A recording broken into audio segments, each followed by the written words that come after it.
নমস্কাৰ সকলোকে মোৰ ইউটিউব চেনেলটোলৈ স্বাগতম জনাইছোঁ আৰু মই মিষ্টাৰ বড়ো আপোনালোকৰ মাজলৈ লৈ আহিছোঁ এটা নতুন ভিডিঅ' আৰু এই ভিডিঅ'টোৰ জৰিয়তে মই আপোনালোকক জনাব বিচাৰিছোঁ যে Srimanta Sankardev university of health ছায়েন্সৰ অধীনত GNM নাৰ্ছিং কৰ্চৰ অনলাইন এপ্লিকেশ্যন ফৰ্ম ষ্টাৰ্ট হৈছে। আপোনালোকে যদিহে GNM নাৰ্ছ হ'ব বিচাৰিছে বা GNM নাৰ্ছিং কৰ্চ কমপ্লিট কৰিম বুলি ভাবিছে তেনেহ'লে আপোনালোকে এই বছৰতে GNM নাৰ্ছিং কৰ্চ কমপ্লিট কৰিব পাৰিব। আপোনালোকে GNM নাৰ্ছ কমপ্লিট কৰিবৰ কাৰণে প্ৰথমতে এটা এণ্ট্ৰেন্স এক্সামিনেশ্যন দিব লাগিব আৰু এণ্ট্ৰেন্স এক্সামিনেশ্যন পাছ কৰাৰ পিছত আপোনালোকে GNMত এডমিশ্যন ল'ব পাৰিব। এতিয়া আপোনালোকক GNMত এডমিশ্যন ল'বৰ কাৰণে এপ্লিকেশ্যন ফিজ কিমান লাগিব, বয়স কিমান লাগিব, কোৱালিফিকেশ্যন কিমান লাগিব সেই বিষয়ে মই এই ভিডিঅ'টোৰ জৰিয়তে আলোচনা কৰিম। আপোনালোকে ভিডিঅ'টো শেষলৈকে চাই থাকিব। এইখন হ'ল অফিচিয়েল নটিফিকেশ্যন। এই নটিচখন আহিছে 8 তাৰিখ 5 মাহ 2025 তাৰিখত Srimanta Sankardev university of health ছায়েন্সৰ পৰা এই নটিচখন প্ৰকাশ পাইছে। ইয়াত উল্লেখ কৰিছে GNM entrance examination 2025 admission into GNM course in both government and private institute under the directorate of health services Assam for the session 2025-26। 2025-26 বৰ্ষৰ GNM নাৰ্ছৰ কাৰণে এণ্ট্ৰেন্স এক্সামিনেশ্যন অনুষ্ঠিত হ'ব আৰু এই এণ্ট্ৰেন্স এক্সামিনেশ্যনত যদিহে আপোনালোকে পাছ কৰিব পাৰে বা কোৱালিফাই হ'ব পাৰে তেনেহ'লে আপোনালোকে গভৰ্ণমেণ্ট বা প্ৰাইভেট যিকোনো ইনষ্টিটিউটত আপোনালোকে GNM নাৰ্ছিং কৰ্চত এডমিশ্যন ল'ব পাৰিব।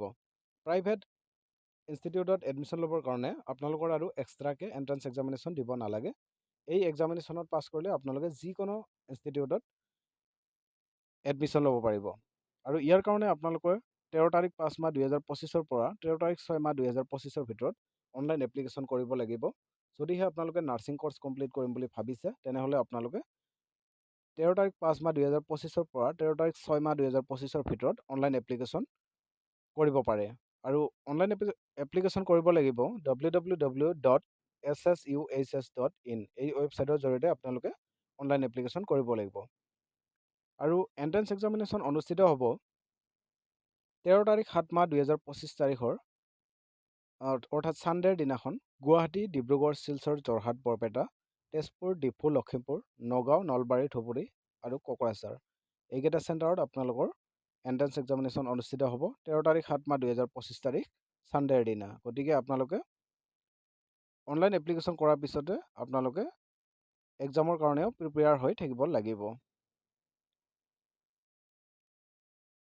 আপোনালোকে এইখিনি গম পালে যে 13 তাৰিখ 5 মাহ 2025 পৰা 13 তাৰিখ 6 মাহ 2025 লৈকে অনলাইন এপ্লিকেশ্যন প্ৰক্ৰিয়া চলি থাকিব আৰু 13 তাৰিখ 7 মাহ 2025 তাৰিখ ছানডেৰ দিনা আপোনালোকৰ এক্সাম অনুষ্ঠিত হ'ব আৰু এক্সাম অনুষ্ঠিত হ'ব গুৱাহাটী, ডিব্ৰুগড়, শিলচৰ, যোৰহাট, বৰপেটা, তেজপুৰ, ডিফু, লখিমপুৰ, নগাঁও, নলবাৰী, ধুবুৰী আৰু কোকৰাঝাৰ এইকেইটা চেণ্টাৰত এণ্ট্ৰেন্স এক্সামিনেশ্যন অনুষ্ঠিত হ'ব। এইখিনিলৈকে আপোনালোকে গম পালে।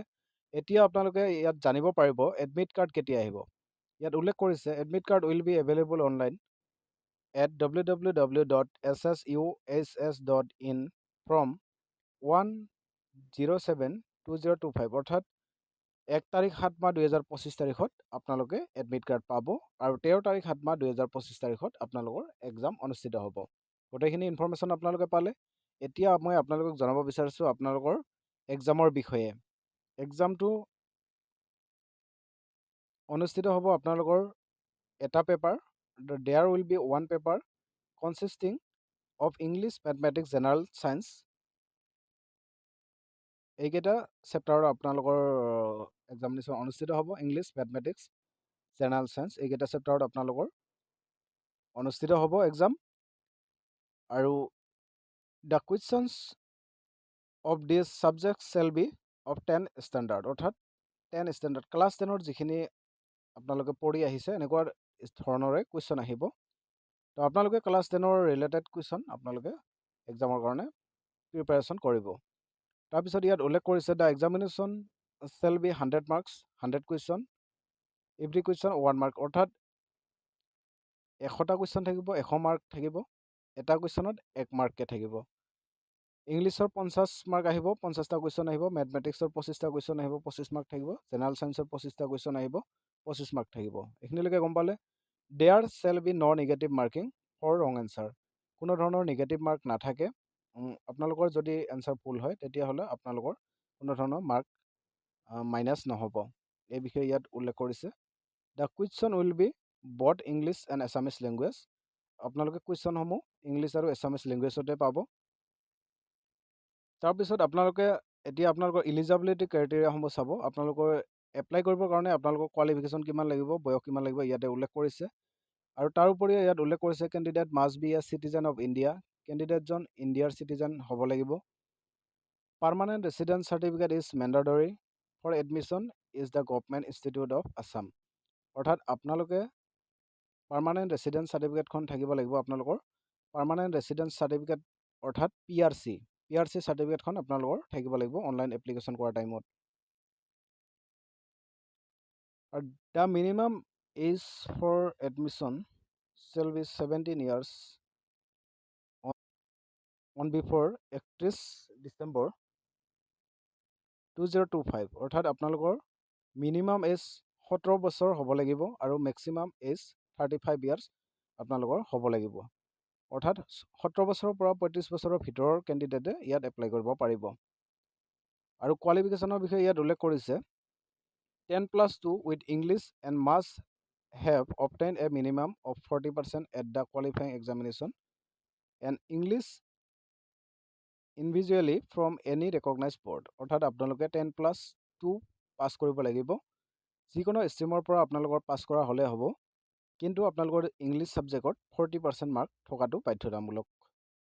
আপোনালোকে আৰ্টছ, ছায়েন্স, কমাৰ্চৰ পৰা এপ্লাই কৰিব পাৰিব 10+2 কেণ্ডিডেটে, কিন্তু ইংলিছ ছাবজেক্টত আপোনালোকৰ 40% মাৰ্ক থকাটো বাধ্যতামূলক।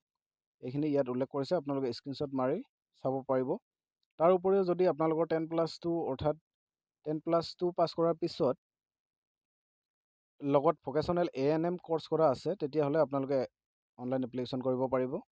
কিন্তু ইংলিছত আপোনালোকৰ 40% মাৰ্ক থাকিব লাগিব। 10+2 with English having 40% mark in vocational stream health care sciences from A recognise CBSE board.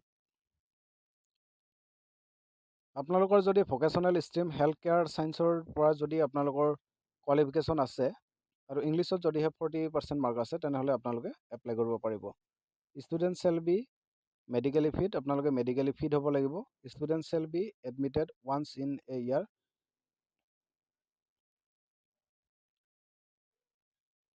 The reservation of seat from GNM trainee. বাকী ইয়াত আকৌ বিভিন্ন ধৰণৰ তথ্য আছে। এই বিষয়ে মই পিছত আকৌ বেলেগ এটা ভিডিঅ' বনাম। ইয়াত ভিডিঅ' গোটেইখিনি ইনফৰ্মেশ্যন ইয়াত দিব গ'লে ভিডিঅ'টো বহুত দীঘলীয়া হয়। তো আজি মেইন ইনফৰ্মেশ্যনখিনি আপোনালোকক দিলোঁ যে আপোনালোকৰ অনলাইন এপ্লিকেশ্যন প্ৰক্ৰিয়া চলি আছে। আপোনালোকে যদিহে GNMত অনলাইন এপ্লিকেশ্যন কৰিম বুলি ভাবি আছে বা GNM নাৰ্ছিং কৰ্চ কমপ্লিট কৰিম বুলি ভাবি আছে, তেনেহ'লে আপোনালোকে 13 তাৰিখ 5 মাহ 2025 পৰা 13 তাৰিখ 6 মাহ 2025 ভিতৰত আবেদন কৰি ল'ব পাৰে। আৰু নেক্সট আৰু এটা মই ভিডিঅ' বনাই দিম। এই ভিডিঅ'টোত এক্সামৰ বিষয়ে বা এক্সামৰ পিছৰ গোটেইখিনি তথ্য মই নেক্সট ভিডিঅ' এটাত আলোচনা কৰিম। এই ভিডিঅ'টো পাবৰ কাৰণে আপোনালোকে চেনেলটো ছাবস্ক্ৰাইব কৰি থ'ব, আৰু যদিহে ভিডিঅ'টো ভাল লাগিছে এটা লাইক মাৰি দিব। আজিৰ ভিডিঅ'টো এইখিনিতে সামৰিছোঁ। তো কেনেকুৱা পালে ভিডিঅ'টো কমেণ্টৰ জৰিয়তে জনাব, আৰু ভিডিঅ'টো শেষলৈকে চোৱাৰ কাৰণে আপোনালোকক ধন্যবাদ থাকিল।